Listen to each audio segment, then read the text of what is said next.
Tic-tac-toc at pick-pock-boom, ang magkapatid na laging nag-aaway. Kwento ni Rene Villanueva at guhit ni Renato Gamos.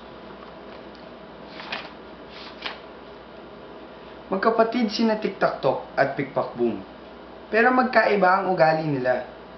Kaya madalas, nag-aaway sila. Maraming kalaro si Tic-tac-toc. Marami namang kagalit si pick-pock-boom. Marunong bumilang si Tic-tac-toc. 1, 2, 3. Ang sagot naman ni pick-pock-boom, ang tatay mong kalbo. Malusog si Tic-tac-toc dahil mahilig sa gatas, gulay at itlog. Pero sakitin si pick-pock-boom dahil mahilig sa soft drinks, tsokolate at candy.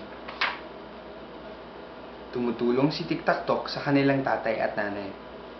Pero si pick-pock-boom, laging naglalaro sa lansangan. Isang araw, may napulot na karne si Tic-tac-toc.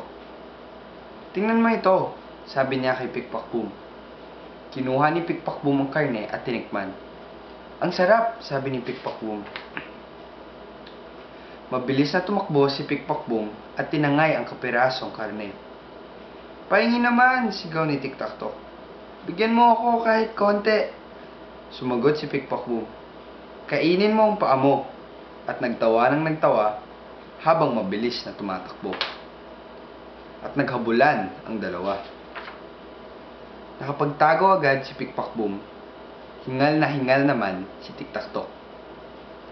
Nang hindi makita ang kapatid, naupo na lamang si Tic-tac-toc. Habang nagpapahinga si Tic-tac-toc, may dumating na isang matadero. "May nakita ka bang magnanakaw na may daladalang karne?" tanong sa kanya ng matadero. "Wala ho," sagot ni Tic-tac-toc. "Ninakaw pala ang karne sa palengke," naisip ni Tic-tac-toc. "Masamang kainin ang karneng iyon dahil bulok na at may lason pa ng daga," sabi ng matadero. Tumakbo agad si Tic-tac-toc at sumigaw ng sumigaw. "Pick-pock-boom! Pick-pock-boom! Huwag mong kainin ang karne. May lason pala yan." Nang makita nila sa isang sulok si pick-pock-boom, ay umiiyak ito.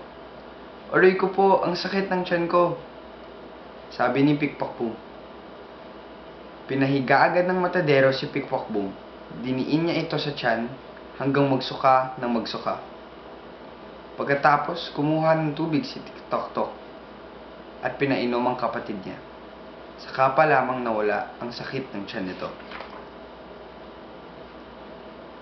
Magmula noon ay nagbago na si pick-pock-boom. Hindi na sila nag-aaway ng kanyang kapatid. Hindi na rin niya ito nilalamangan.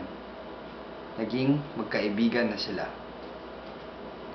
Tic-tac-toc at pick-pock-boom, ang magkapatid na laging nag-aaway. Bye-bye!